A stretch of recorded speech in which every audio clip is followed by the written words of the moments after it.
नमस्कार दोस्तों, welcome back to money matters. बात करेंगे हिमाद्री स्पेशलिटी केमिकल लिमिटेड के ऊपर। मैंने टेलीग्राम पे और व्हाट्सएप पे आप लोगों से पूछा था कि किस स्टॉक का एनालिसिस चाहते हैं जहां पे हम टेक्निकल और फंडामेंटल उसको चेक करें, उसकी जानकारी जुटाएं और एक डिस्कशन करें। तो आप लोगों ने हिमाद्री के ऊपर सबसे ज्यादा वोट किए हैं, तो आज बात कर लेते हैं इसके ऊपर। और अगर आपका भी कोई ऐसा क्वेश्चन हो कमेंट में बताइए। जिस स्टॉक के ऊपर ज्यादा क्वेश्चन पूछे जाएंगे अगला वीडियो वही होगा और उसी से रिलेटेड टॉपिक हम करेंगे। तो आपका कोई क्वेश्चन है कमेंट कर दीजिए, आपसे मिलते जुलते क्वेश्चन का अगला टॉपिक आपको मिल जाएगा।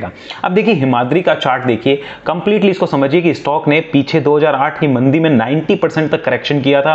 उसके बाद सालों लगाए स्टॉक ने, उसके बाद वो लेवल्स आए, ब्रेकआउट के बाद ऊपर जाता है। लेकिन 2020 में देखिए क्या होता है, 2018 से 20 के बीच 86% स्टॉक गया और मतलब उन्हीं भाव के ऊपर स्टॉक आ गया था जहां पे 2006-7 के आसपास लिस्ट हुआ था।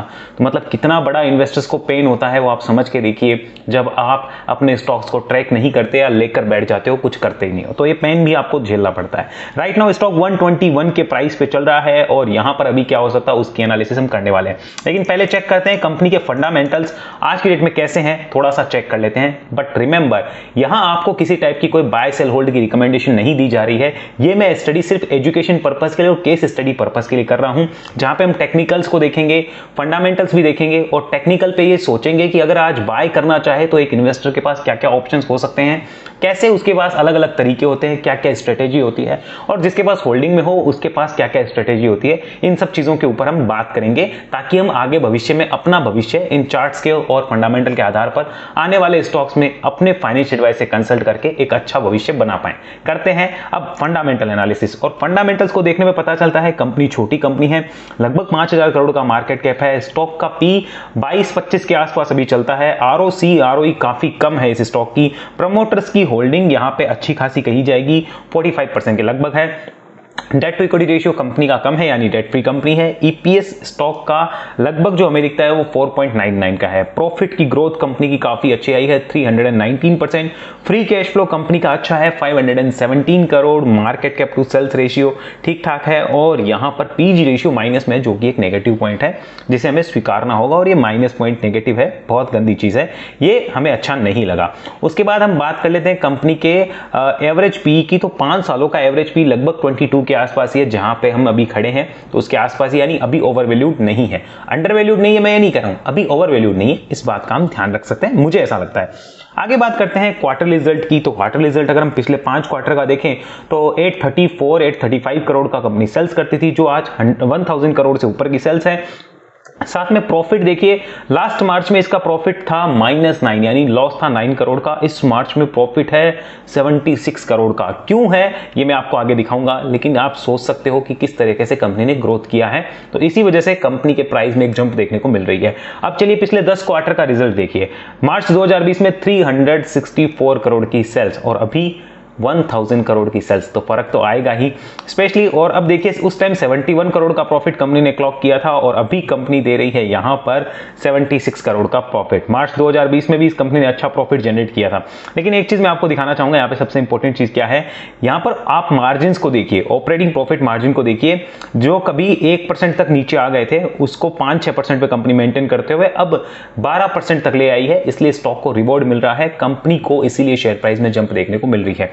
क्योंकि देखिए अगर आपकी सेल्स बढ़ रही है बहुत अच्छी साइन है, मार्जिन नहीं बढ़ रहे कोई बात नहीं, आप मार्जिन आगे बढ़ा लोगे, सेल्स को मेंटेन रखिए। कंपनी ने ऐसा ही किया, सेल्स मेंटेन हुई, हर क्वार्टर में इंक्रीज रही, मार्जिन अपने आप इंक्रीज हो जाएंगे, आप बेनिफिट ले पाओगे। उसके बाद अगर चलते हैं इस कंपनी के हम कई सालों के रिटर्न की बात करें तो आप देखिए 2018-19 से लेकर 2023 आते आते लगभग कंपनी ने कितनी अच्छी ग्रोथ यहां पे अपने क्वार्टर्स में दिखाई है। 2022 तक की यहां पे अवेलेबल आपके सामने, वो आपको पता चल जाएगा। और 2023 की भी ग्रोथ अगर आप देखना चाहें तो ये ग्रोथ है जहां पे कंपनी लगभग 4000 करोड़ से ऊपर की सेल्स कर चुकी है और ये बहुत बढ़िया साइन माना जाएगा। आगे चलिए कंपनी के अगर कंपाउंडेड सेल्स ग्रोथ की 10 साल की डिटेल और 5 साल की डिटेल देखें तो आपके सामने है, प्रॉफिट की ग्रोथ भी आपके सामने है।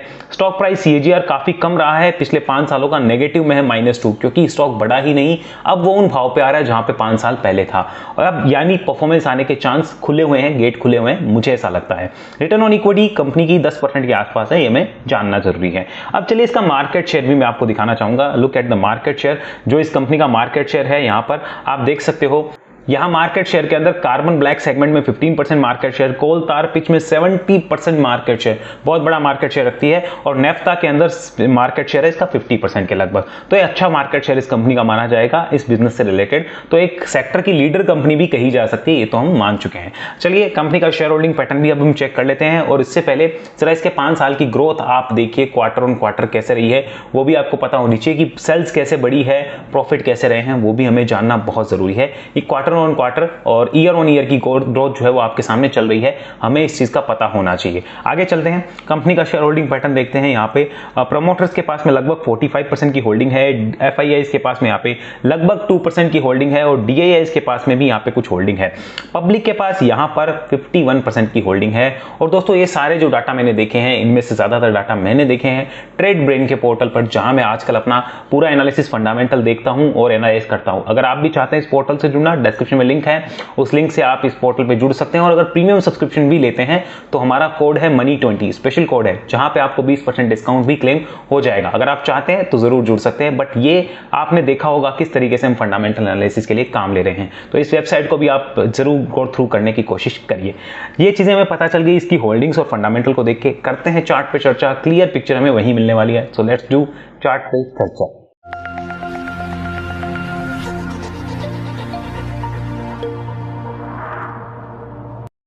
तो दोस्तों ये हमारे सामने चल रहा है मंथली चार्ट, जहां पे हमने देखा कि स्टॉक कैसे अभी निकल रहा है, और आपको भी क्लियर यहां पे दिख रहा होगा स्टॉक ने एक बड़ा कंसोलिडेशन नीचे किया था, उसके बाद ये निकल रहा है। अगर मैं ऐसा ही एक चार्ट आपको मिलता जुलता दिखाऊं तो प्लीज उस पर ध्यान दीजिएगा। ये जिस टाइप का कंसोलिडेशन मैंने आपको दिखाया है, इसको आप अपने दिमाग में बैठा लीजिए। ऐसा कंसोलिडेशन और ऐसी डाउन साइड के बाद में स्टॉक कैसे निकला है। मैं आपको एक इससे मिलता जुलता चार्ट दिखाता हूं, जिस चार्ट का नाम है गुजरात अल्कालीज लिमिटेड। चलिए मैं आपके सामने ये चार्ट लगाया है, मंथली चार्ट है, इसको भी आप ध्यान से देख सकते हैं। यहां पर सेम देखिए नीचे वही टाइप के पैटर्न्स बने हैं, उसी टाइप से स्टॉक ने ग्रोथ करी, और देखिए वो उन प्रीवियस हाइज तक क्लॉक करके आया।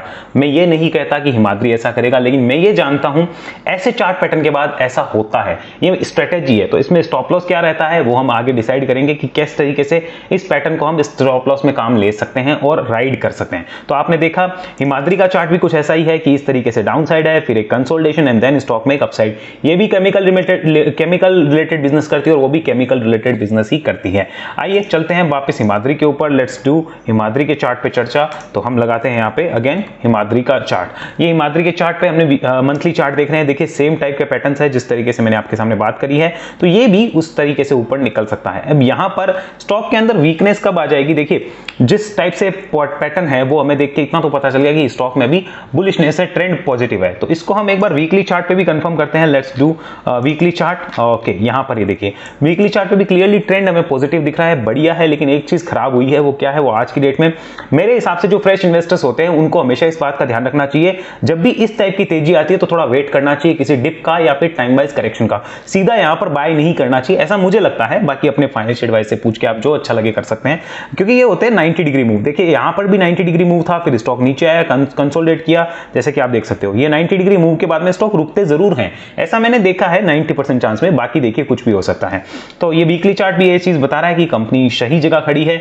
अब वापस इसको मंथली पे कन्वर्ट करते हैं, जिस हिसाब से मंथली चार्ट की फॉर्मेशंस है, यहां पर छोटे टाइम फ्रेम के लिए जो कहते हैं कि ट्रेंड को सपोर्ट वो मिलेगा लगभग 95 से 100 के बीच में। ट्रेंड को सपोर्ट जो है ना वो 95 से 100 का लेवल देगा, ऐसा इस चार्ट को देख के लगता है कि इसके नीचे आना मुश्किल है 95 से 100 के लिए। और लॉन्गर टर्म टाइम का अगर हम ट्रेंड देखें तो वो तो 80 के नीचे वीक होता है, देखिए इस लेवल के नीचे वीक होता है। तो ये तो 80 का लेवल है, इसके नीचे स्टॉक का ट्रेंड पूरा वीक हो जाएगा, बट ये बहुत दूर है, अभी बहुत दूर है। तो इसलिए अब सोच समझ के ही हमेशा फ्रेश इन्वेस्टमेंट करने चाहिए कि हम कितने दूर है, कितने पास है, किस हिसाब से काम कर सकते हैं। बट यस 95 से 100 के बीच में एक सपोर्ट रेंज है, उसका भी हमें ध्यान रखना चाहिए कि यहां पर भी ये जो है अच्छा खासा सपोर्ट जो है वो स्टॉक लेता हुआ इन फ्यूचर किसी भी गिरावट में दिख सकता है। अब इसका मतलब ये नहीं कि स्टॉक गिरेगा ही, हमें ये ध्यान रखना है कि अभी लेवल्स क्या है, संभावनाएं क्या है, उन पर डिस्कशन करना है। तो 95 से 100 के बीच का हमें जो लेवल है, इस रेंज को हमें ध्यान रखना होगा कि ये बेस्ट सपोर्ट रेंज होगी इस स्टॉक के लिए किसी भी बड़ी गिरावट में। और सबसे बड़ा ट्रेंड रिवर्सल तो 80 के नीचे है, तो इसकी बात अभी ना करें तो ही बेटर है।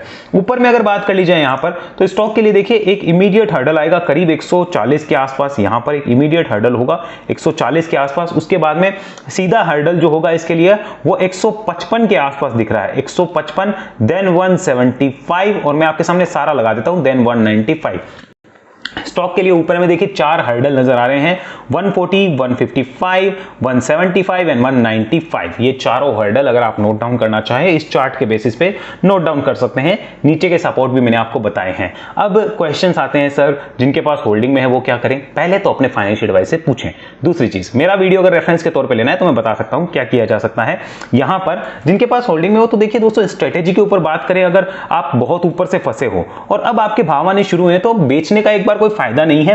हाँ, अगर आपने मान लीजिए यहां पर 10,000 शेयर ले रखे हैं, 5,000 शेयर ले रखे हैं, समझिए मेरे हिसाब से अगर 5,000 शेयर किसी के पास होते हैं और भाव मिलता है तो एक बार उसको आधा क्वांटिटी या फिर उतनी क्वांटिटी एग्जिट कर देनी चाहिए जो उसको डरा रही हो, और उतनी क्वांटिटी रखे जिसको वो वापस नीचे डाउन साइड देख सके और लॉस ले सके। उससे ज्यादा क्वांटिटी उसको नहीं रखनी चाहिए, ऐसा मुझे लगता है। तो जिसके पास क्वांटिटी हैवी होती है वो टेंशन में रहता है, क्वांटिटी लिमिटेड होती है तो इस लेवल पे बेचने का फिर फायदा क्या है, क्योंकि अब तो स्टॉक की जर्नी शुरू हुई है, ये हमें ध्यान रखना चाहिए। दूसरे क्वेश्चन आते हैं कि सर जिनका फ्रेश इन्वेस्टमेंट हो वो आज की डेट में क्या कर सकते हैं, उनके पास क्या ऑप्शंस है? पहला ऑप्शन वही है, फाइनेंशियल एडवाइस से पूछिए। दूसरा, मेरे वीडियो को रेफरेंस के तौर पे अपने फाइनेंशियल एडवाइस के साथ डिस्कस कर सकते हैं कि देखिए यहाँ पे 95 से 100 का सपोर्ट है, तो क्या अभी लेना बेटर होगा या नीचे डिप पे मिलता है तो लूं? आप उनसे कंसल्ट कर सकते हैं। लेकिन यस, ये एक सपोर्ट है जहां पे आपको ध्यान में रखकर इस स्टॉक के अंदर किसी भी टाइप का अपना जो डिसीजन है वो अपने फाइनेंशियल एडवाइस से पूछ के आप ले पाएंगे, ये इजीली आपको मिल जाएगा। तो इस बात का भी आप ध्यान रख सकते हैं कि यहां पर ये सपोर्ट रेंज हो गई और ऊपर में रेजिस्टेंसेस ये हैं। तो हमने क्लियर एक्सप्लेन किया, और गुजरात अल्काली वाला चार्ट हमने देखा था कि सेम पैटर्न बनने के बाद किस तरीके की तेजी आई थी अगले 12 से 24 महीने में। तो अभी हम जहां खड़े हैं वो है मिडिल पॉइंट।